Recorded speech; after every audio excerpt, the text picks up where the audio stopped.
Transport truck collects aviation fuel from a location outside of the city and takes it to the fuel facility at the airport. When it arrives at the facility, the truck parks in a designated offloading lane. Before the fuel transfer begins, the trucks are first connected to a bonding cable, which reduces the risk of generating static electricity or spark. Similar steps are taken when loading fuel onto aircraft. Hoses are then connected to the truck's rear tank, and pumping of the fuel begins into one of two fuel storage tanks located several yards away. You'll find that the fuel facility is built on concrete to protect groundwater and the earth below. The concrete is regularly monitored, and if a crack occurs, it's sealed immediately. This meets standards to create a safe operation at the airport. With the fuel now inside the tanks, let's take a look at how it's stored, protected from the elements, and contained in a safe environment. The fuel, which is known as Jet A fuel, is pumped into tanks made of steel. Generally, the tanks are never completely full, but safety procedures are in place to test the tanks at their highest capacity every now and then. This is done to ensure that the valves filling up the tanks shut off and close immediately when reaching high levels.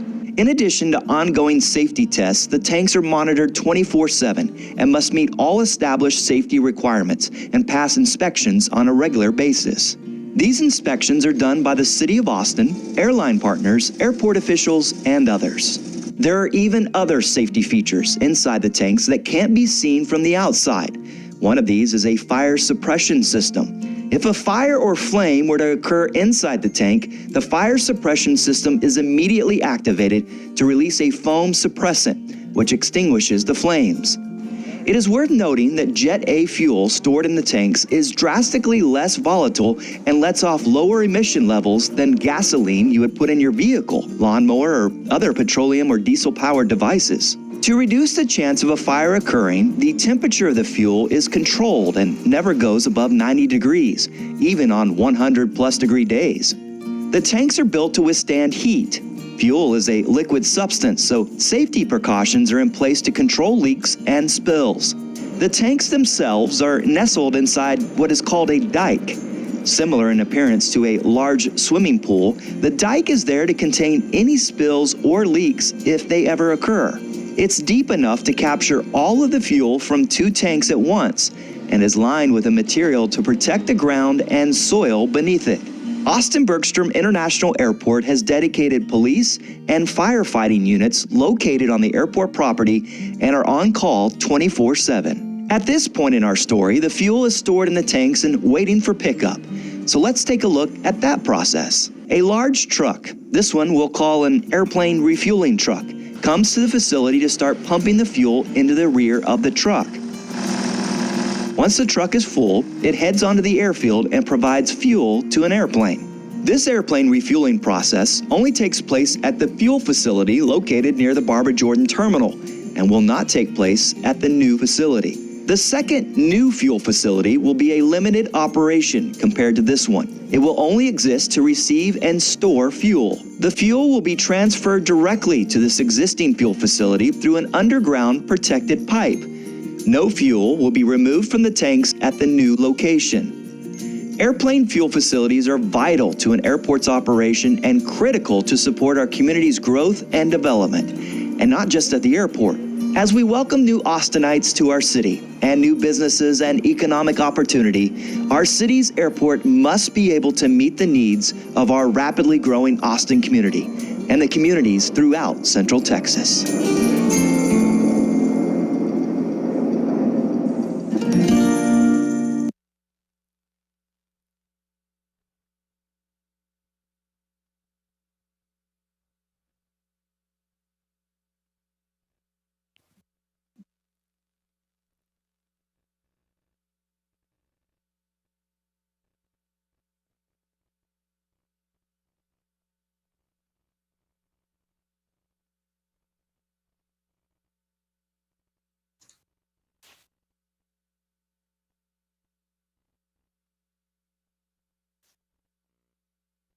Good afternoon.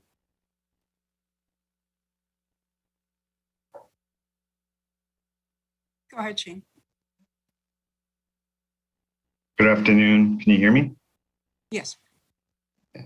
Good afternoon. I'm Shane Harbinson. I'm going to go over the new fuel facility storage. The airlines that provide air service to Austin are going to be building a fuel storage facility in 2 phases, with the first phase including 2 tanks with construction to start this spring with a 2-year construction period. The site is designed for long-term development plans with a maximum total of 4 tanks. We have yet to have a date for construction of those tanks, as those are part of the long-term plans. The site is located within airport property along 183 between McCall Lane and Metropolis Drive, and will have a new TxDOT approved design right away for an entrance and exit into the facility. A highway currently has about under 45,000 daily vehicles that drive by this section. Phase 1 will increase the daily truck volumes by approximately 60 trucks per day. Phase 2 will increase the daily truck volume by approximately 80 to 100 trucks per day, depending on the aircraft fuel demand for that given day. Next slide, please.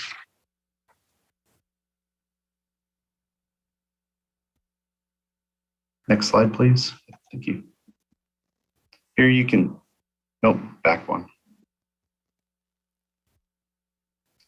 Here you can see the location of the site in relationship to the rest of the airport and US 183. And later on in the presentation, you'll see additional renderings of the site in the presentation.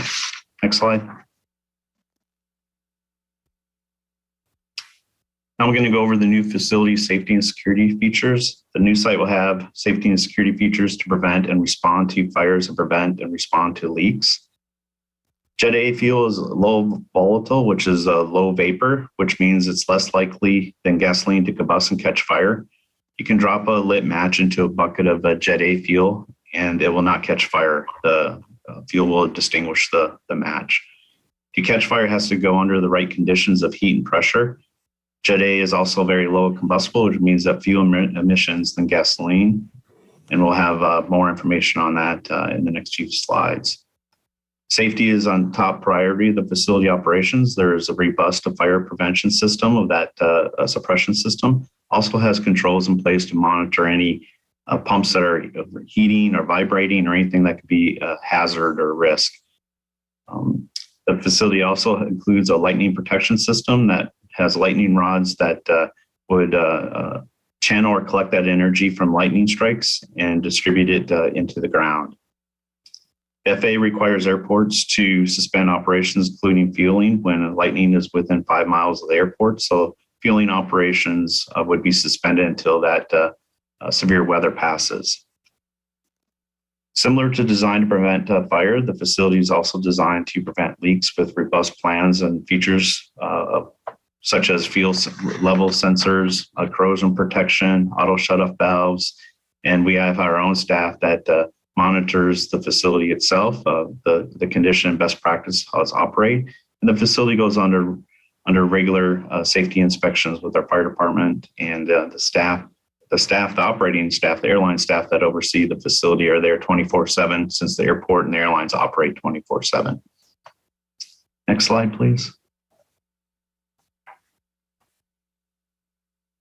Going to go over the permitting inspection agencies. Making sure that the facility is safe and environmentally compliant is the responsibility of the airlines and several local, state, and federal agencies that review and approve permit plans and conducts inspections before construction and throughout the lifetime of the facilities. As you can see here, the Development Services Department oversees permits for fire suppression, drainage, electrical, mechanical, wastewater, and more. Aviation Department, again, we have professional environmental staff that conducts inspections annually and reviews.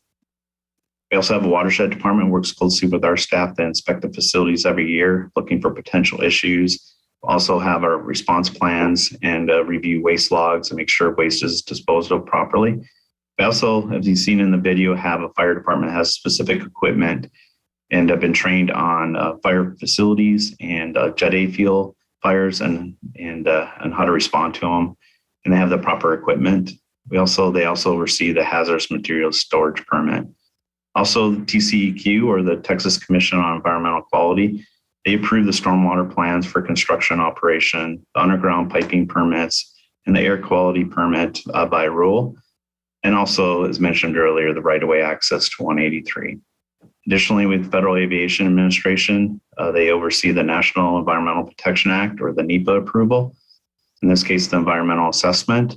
And also they oversee making sure that the facility doesn't create any height hazards or hazards to the navigation aids that they oversee, and approve a construction and phasing plan. Next slide, please. I'm going to go over the site selection process and alternative sites for the new fuel storage facility. Next slide, please. This you can see just a general layout according to our master plan, which has identified which is the best fit on airport property for all the critical projects that will support our community in Central Texas. As the community continues to grow, so does the airport. We aim to leverage and optimize every square foot of the airport and available space to safely and efficiently deliver projects in a way that balances all the competing needs to support airport operations. These needs being the aviation envelope, or where future terminals with airline gates will be located, our cargo needs, and the support facilities such as airline maintenance and general aviation for aircraft. And then also a balancing, which would be our environmental constraints such as landfills, cemeteries, floodplains, et cetera. This gives an overview of our site selection. Next slide, please.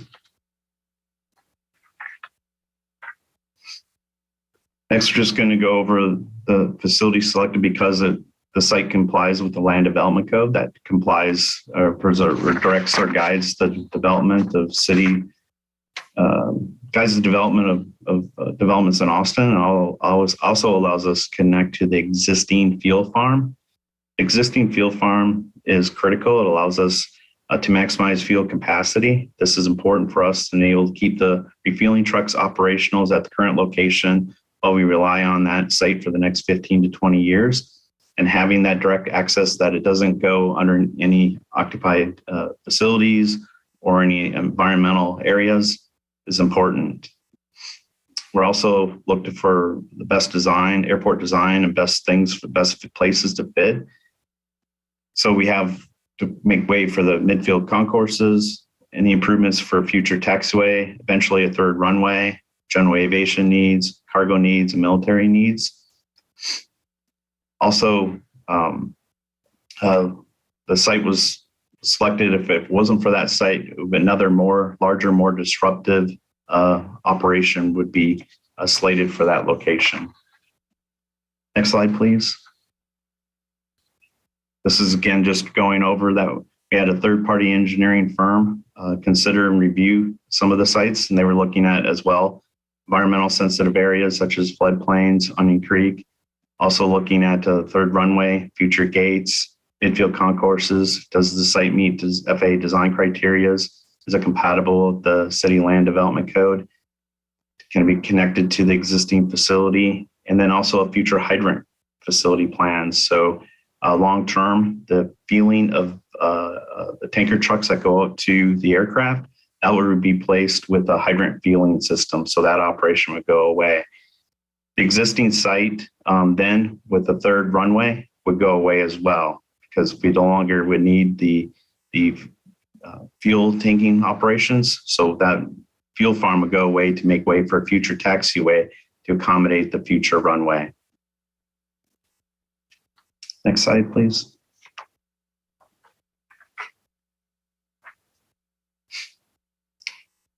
This goes over the same, that the long-term development is to support the future runway, the impact of Onion Creek, 100-year floodplain, et cetera. Along West Emma Browning Road, that would impact would be the purple area, which is the future terminal envelope with our future parallel concourses, which helps us develop the airport for 60 to 70 million annual passengers. It sets up the airport for the long-term development plans. Next slide, please. Over on the east side of the airport, that is slated for aircraft maintenance. That is an area where aircraft would be idling, engine run-ups, et cetera. So it's a dirty operation. It's keep that on the east side of the airport. Also, along west of 973 and our perimeter roads, that area is where the FAA's navigational radar is located. Also, the 100-year floodplain isn't located in that area. There's also a landfill from the Department of Defense, and the cemetery is located in that area. And having that direct connection to the existing facility is not feasible from those locations. Next slide, please.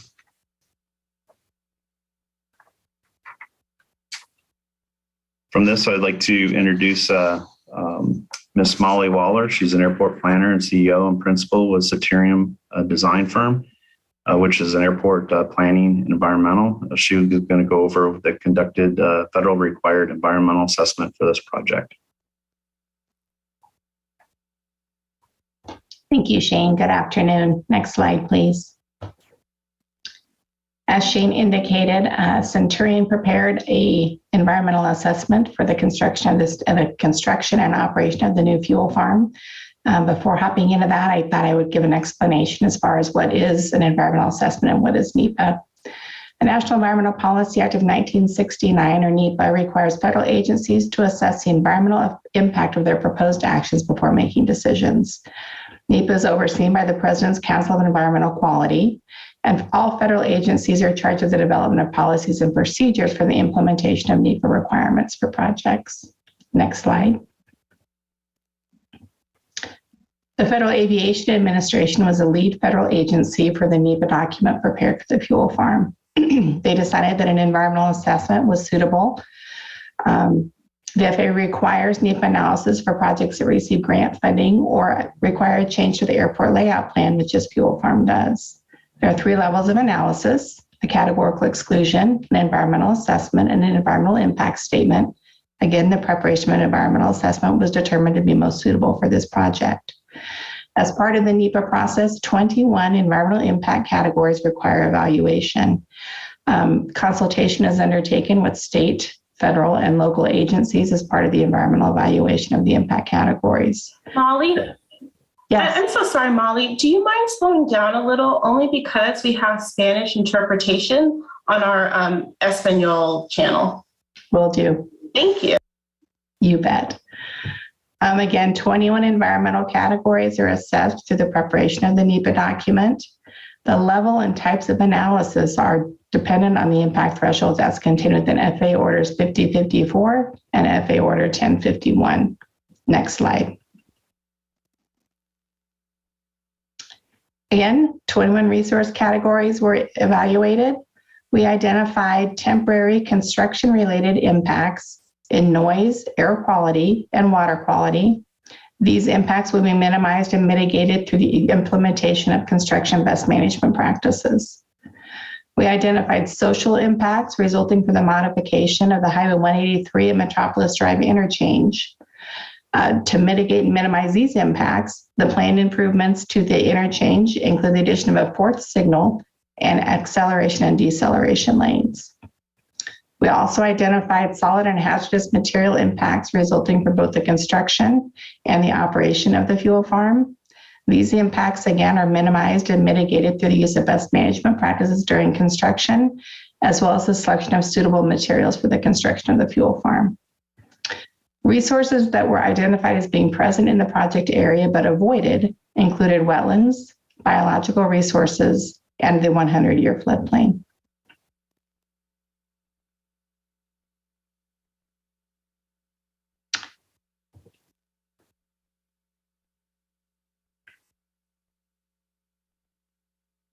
I believe it goes over to Sam at this point. Hi, Molly. Thank you so much. And now I'd like to introduce Lynn Estabrook to talk through air quality and water quality considerations.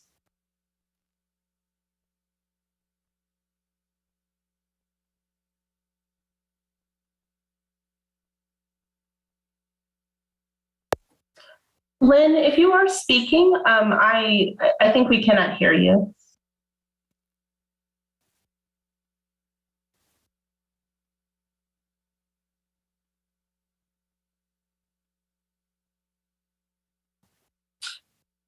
Lynn, make sure that you have joined via your audio to the Zoom call.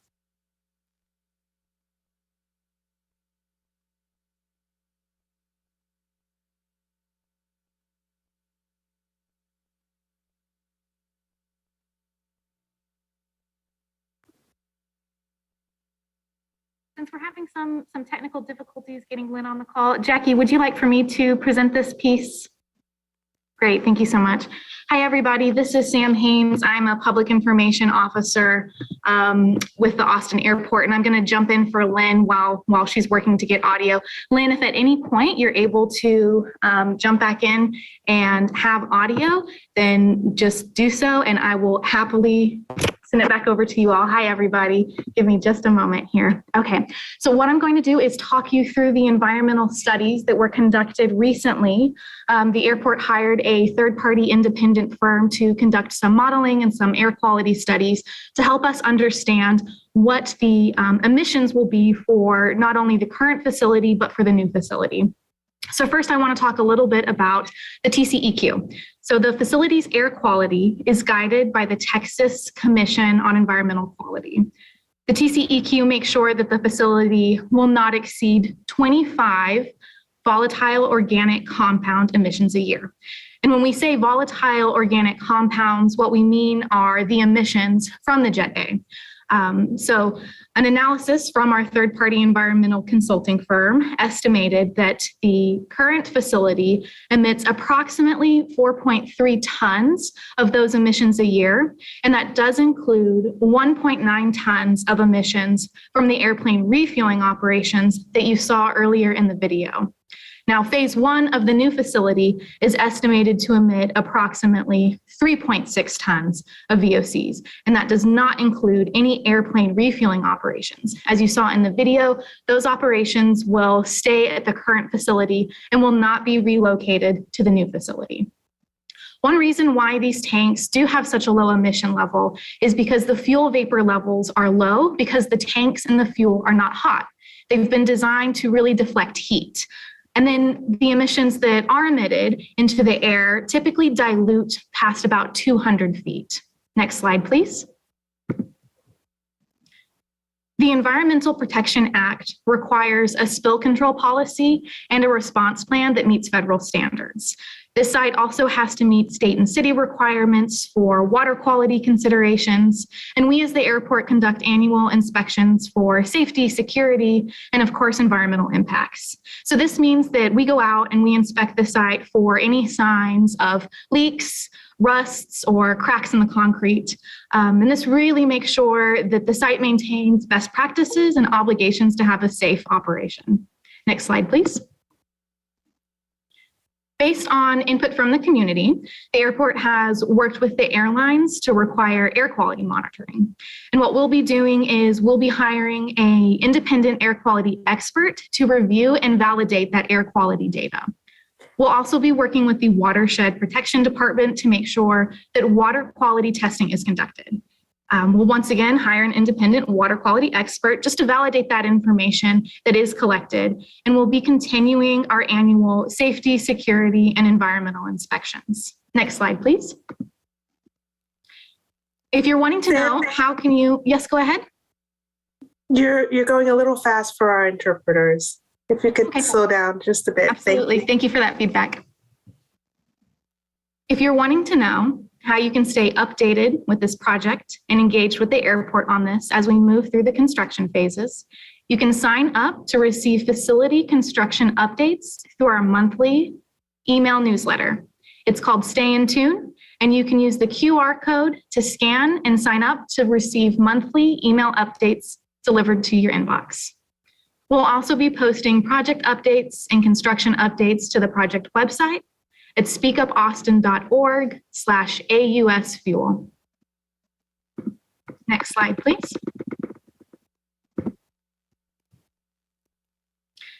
And we're also working with the airlines to redesign the US 183 facing portion of the fuel storage facility.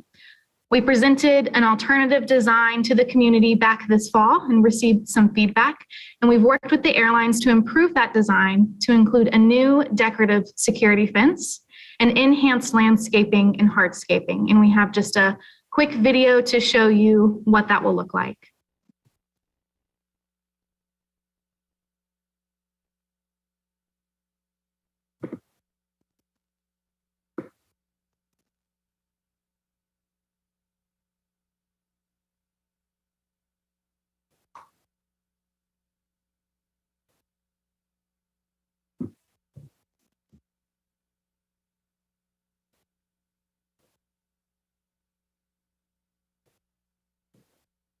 You can see here on the design that this new design features more trees, more landscaping, more hardscaping, and an improved perimeter fence.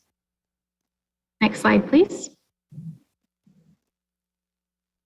And here are some resources to stay up to date with this project and stay up to date and engaged with the airport. And now I'd like to bring back our facilitator, Alicia, to guide us through our question and answer period. Hi, thank you. So we're now going to start our question and answer section.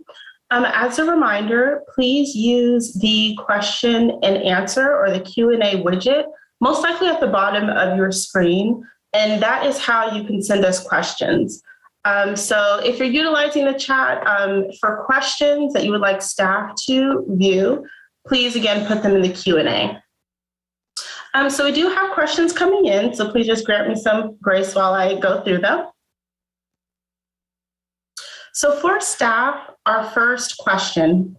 So the author of this question said that they are opposed to the location, and they want to know, why can't this project be located to the east side of the runways? Hey, Alicia, this is Shane. I can answer that question. So there's a couple on the east side of the airport. There's a lot of constraints for, there's the landfills, there's the 100-year floodplain, there's cemeteries, there's other land designated for Austin Energy's new substation. There's also the FAA's radar. That's a critical area that surrounds that radar where you can't have infrastructure there. And then there's areas slated for what should be a future airline maintenance facility and general aviation. And then along 180 in the interior of the airport is slated for continuing with airline gates. So the best fit location was the location here on Long 183. It provides that direct connection to the existing facility where the transfer line does not go under any existing or future occupied buildings and allows the use of the existing facility, and then have long-term plans for the expansion of beyond 30 million annual passengers, with having the long-term plans to put in 2 additional tanks for a total of 4 tanks.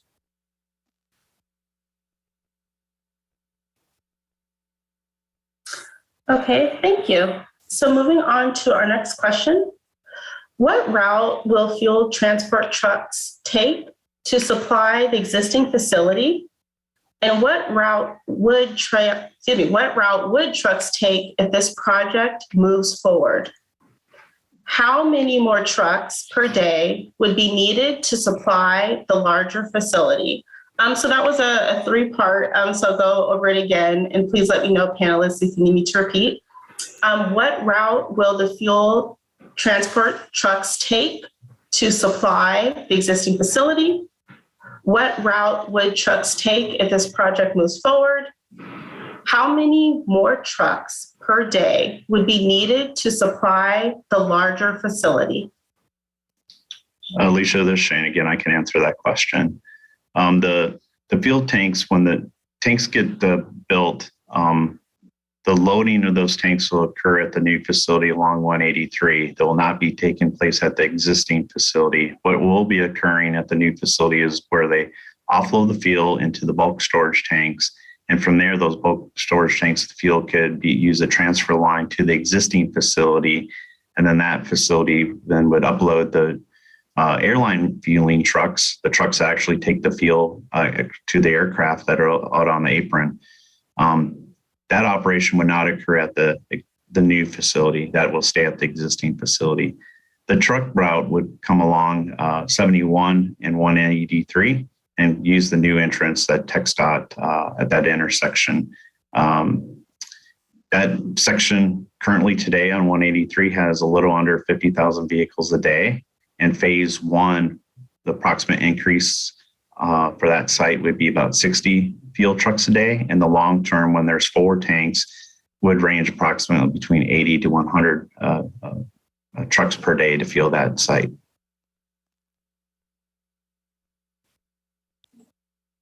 Thank you. So for our next question, does aviation gasoline contain lead?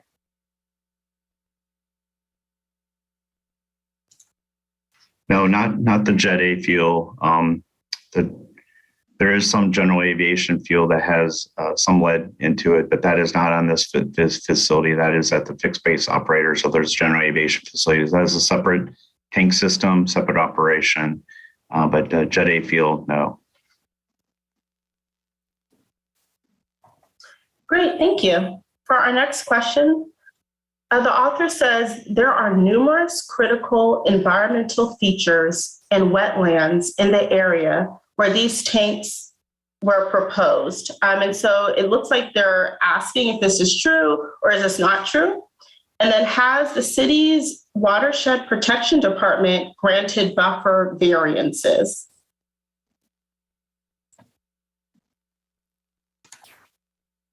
Does Molly want to answer the first part of the question on the wetlands and the environmental assessment? Yes. We did. There was a wetland delineation that had been done previously for the site that we utilized for the preparation of this EA, and the design of the fuel farm and associated features were all proposed outside of these wetland areas, so no wetlands are impacted.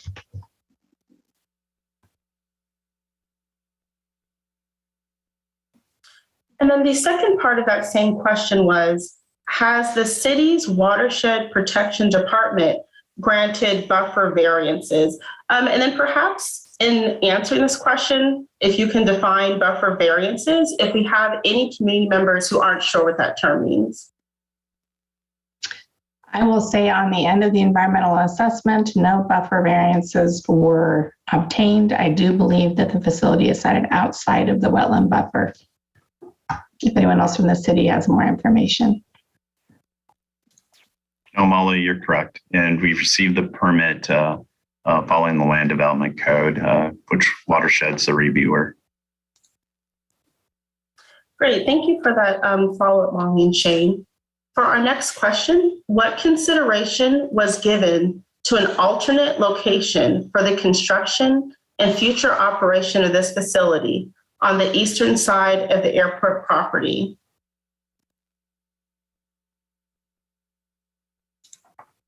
Alicia, it's similar to the previous question where on the east side of the property doesn't give a direct access to the existing facility. And the east side of the airport is where our Department of Defense landfills, cemetery, the FAA's radar and navigational aids and future airline maintenance facilities are slated for. It doesn't give that direct access to the existing facility. So all those constraints on the east side eliminated as the best fit for this field facility. Great, thank you. So we have some additional questions. This question is asking for further elaboration on site selection considerations.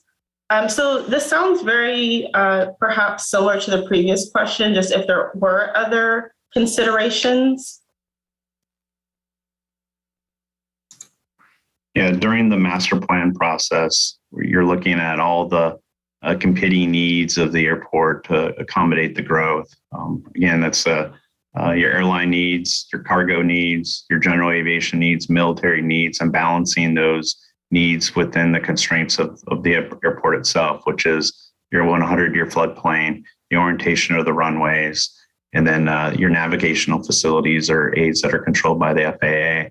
And then you're trying to find the best fit of those uses that are on the airport campus or airport property. And again, we're trying to maximize the ultimate development of the airport and identifying some of those constraints and knowing the need for having the connection to the existing facility really came to the western edge of the airport and identifying where's the best location of that. And then is what you heard from Molly, et cetera, trying to avoid any type of wetlands or floodplains. And then looking at the delivery of that fuel safely, utilizing your highways, such as Highway 71, 183, as the best fit for this facility. And knowing that it's a storage facility that is designed to store Jet A fuel, and Jet A fuel is a low volatile, low combustible fuel, in that it doesn't create those vapors and emissions. We can control that, monitor that, and then also have the proper controls for safety for any type of spills, et cetera. It was the best fit for that location to have the fuel storage facility.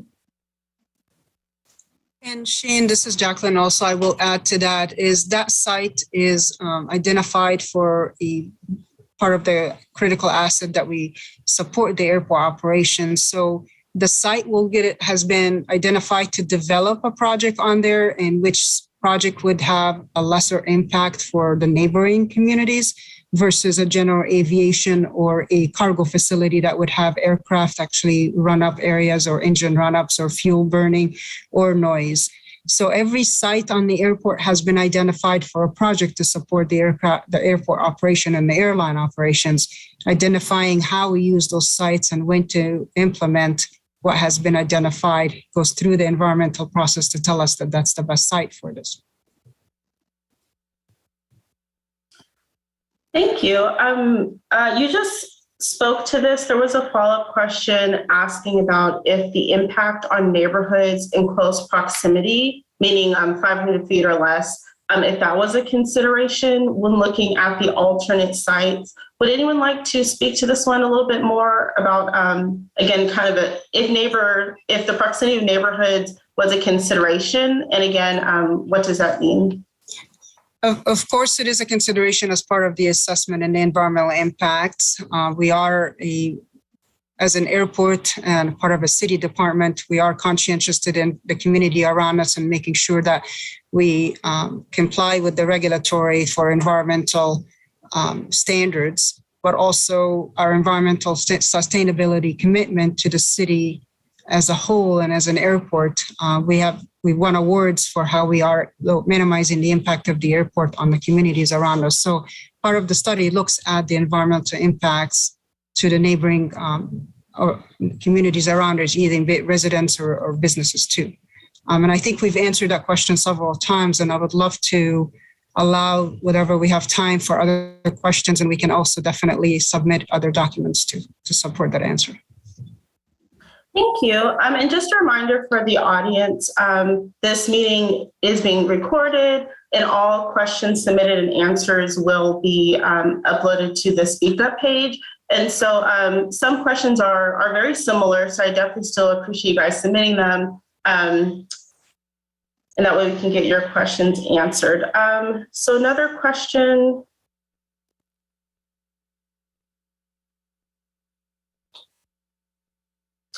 So this person is asking if there is an evacuation plan for neighbors and businesses.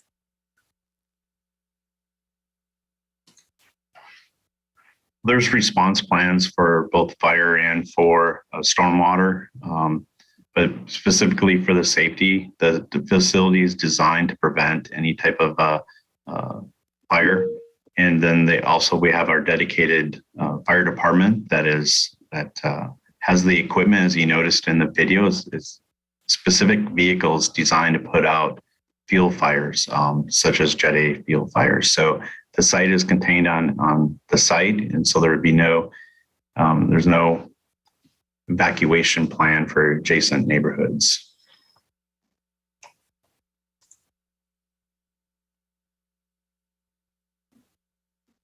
Okay, this person is asking, is there a growth plan for the airport moving forward?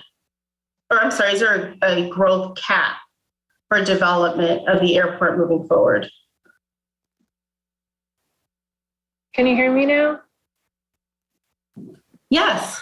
Okay. Sorry, I switched computers. Now it's working. So yes, as part of the master plan process, we analyzed every site like Jackie spoke of and decided what was the best use for that site. And when all that land is sort of taken up, then that caps the growth of the airport. And that's around 60 to 7 million annual passengers. And what that really looks like is having multiple parallel concourses, anywhere from 3 to 4. That's really a long time growth. What we're looking at is the 2040 plan, which would only include a second parallel concourse right now. So having a fourth one is way, way far in the future.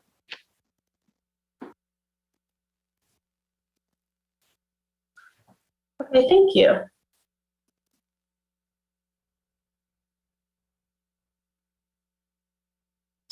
So someone has asked if there are any parts of this project not covered by the FAA. They're saying that the FAA regulates most development at the Austin airport.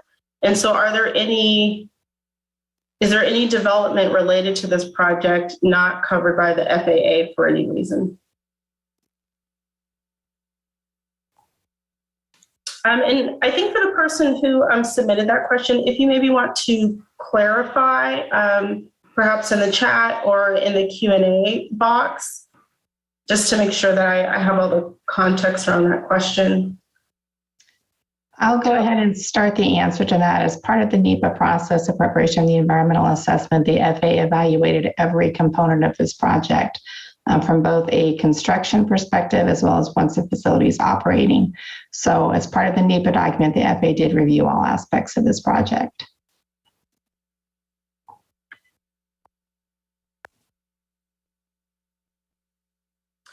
Okay, thank you. And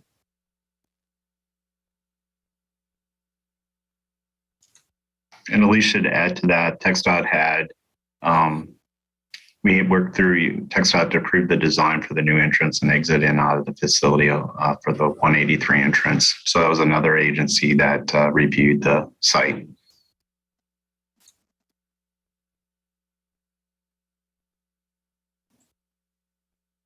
Great, thank you. So we have a few questions left. So this person has asked, can you please share which pre-construction permits from the City of Austin, TCEQ, and FAA that you have already secured, and which ones are still pending? If you can answer that at this time.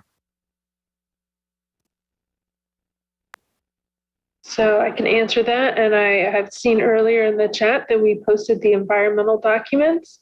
That's the NEPA documents that's been approved. And so there was a link to that in the chat. The site development permit from the city and its related permits, the building permits and other permits have all been approved by the city. The fire department has a hazardous storage permit that has been approved, and the ongoing, once the construction is done and the building is operated, that's when the spill prevention plan and the environmental air quality plan would be approved by the state.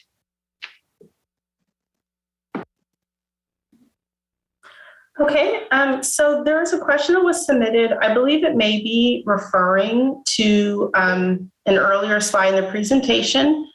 So it sounds like perhaps speakers referred to more disruptive operation. And so the person is asking, what is the more disruptive operation mentioned that would happen if the fuel facility is not constructed at that location?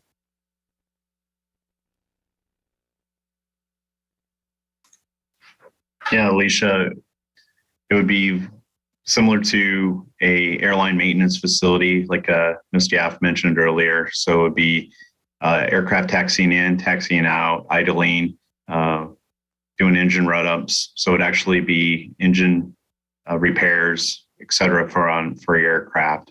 Could be cargo operations again. aircraft coming in and leaving. And so this best fit is a fuel storage facility that is not making the noise. It's not burning the aircraft. Or burning the fuel. It's storing the fuel. And it's a secured site where you have to have controlled access to be in the facility.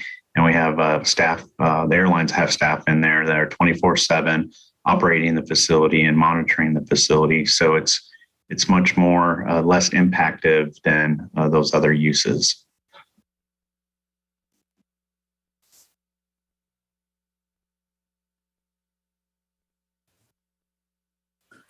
Okay, thank you. So I do want to let the public know that as staff, we tried to keep to our word. We did say that this meeting would conclude at 4. It is 4 now. So I have a few more questions that I'm going to read out. If you are able to stay, we appreciate your time for these few questions that are left. If not, that's okay. In the coming weeks, this meeting will be posted on our Speak Up Austin page, as well as the questions on that as well. So again, if you plan to leave at 4, no anxiety, the meeting and the questions will be posted. Another question that I have, and I know that, we did speak to this a bit, but I do see this as a question that's been submitted. Did the environmental assessment cover potential health impacts of fuel vapor emissions on nearby residents?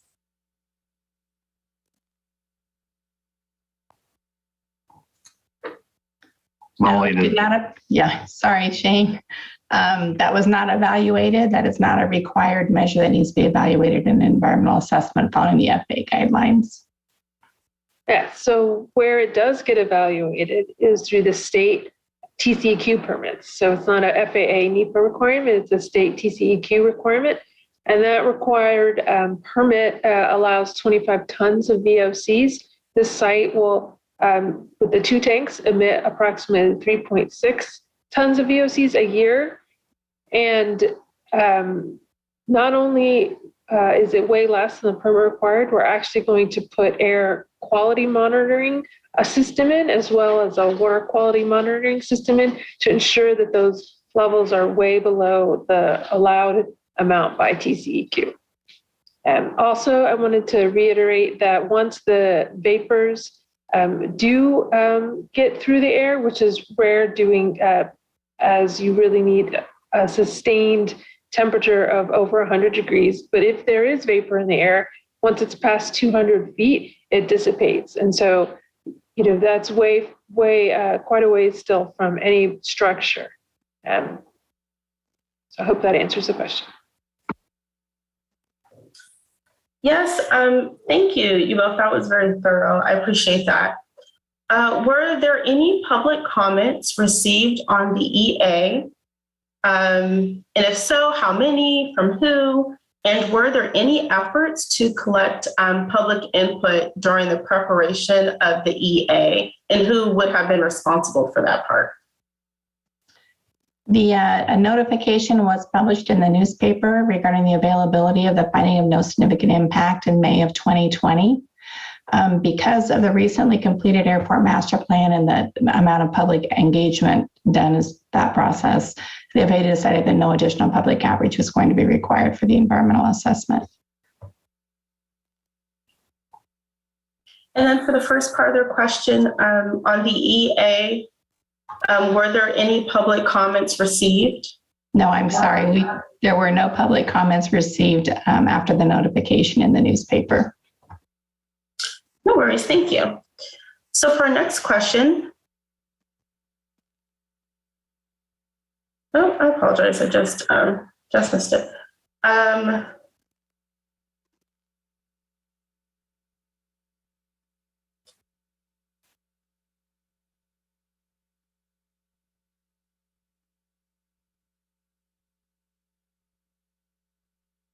Okay, I apologize for the delay. The next question, what community-based board or commission, I'm sorry, I'm trying to decipher this as I read it. Okay, what community-based boards or commissions currently exist to review the safety and efficiency of this type of operation? If none exists now, will there be consideration for creating one? So this type of facility is really sort of monitored, have guidelines and permits by multiple different agencies. So we had talked before about not only FAA, TCAQ, the water is monitored by the watershed department. There's site development permits from the permitting office. And so all those different agencies, both federal, state, and local, have jurisdiction over this kind of facility, and they're the ones who set parameters, guidelines, design standards, and safety standards. Okay, thank you. Our next question, are there alternative possible sites if the council and community does not support this project? So is it possible for there to be an alternative site?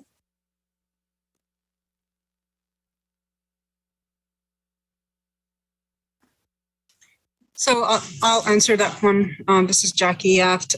We have looked as part, again, of the master plan with the community engagement meetings of proposing what the master plan is proposing for all the sites at the airport and all the available resources and facilities that we need to put together to support the airport within the airport fenced area to support the growth of the airport. So that process has gone through. And as we mentioned, this project specifically has gone through the FAA approval and the state and federal and city requirement approval.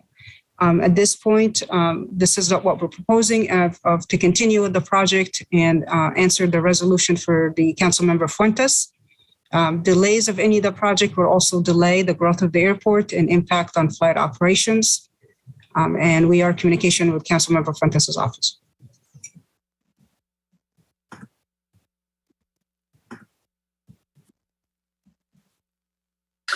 Okay, thank you. So we're about 7 minutes, or now 8 minutes over. I just have two questions left. So for staff, if you can, try your best to answer them as brief as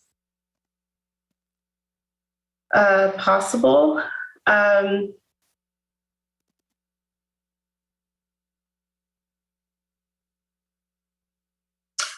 So there's a question about, sorry. Okay, I apologize. I thought there was one, but we have already answered it.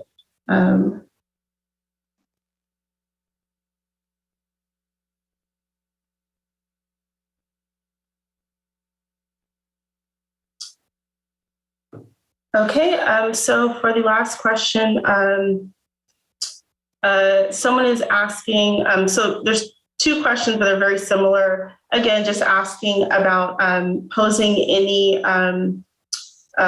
danger to traffic in neighborhoods across the highway if this is by 183. So again, if this project is by 183, any danger that this project might create for traffic or neighborhoods across the highway? Alicia, we have a permit with TxDOT to build a new entrance and dedicated roadway to enter the facility and dedicate a roadway to exit the facility onto 183, on and off 183. So we worked through TxDOT to design that entrance and within their right of way. And TxDOT did comment on the draft environmental assessment that there was no, or I'm saying not on the draft environmental assessment, but during the environmental assessment process that there would be no impact to the safety. And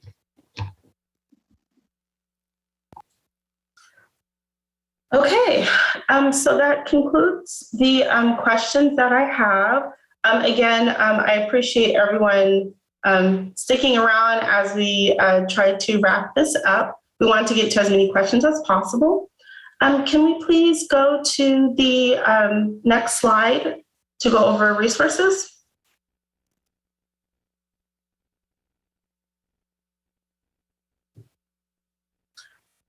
Okay, so that wraps up our time. Again, I just want to reiterate that all questions as well as this recording will be on the project website, which is Speak Up Austin. The team will be working on answering if there are any questions that come in, maybe via email or any other way, staff will work on answering those and putting those on the website as well.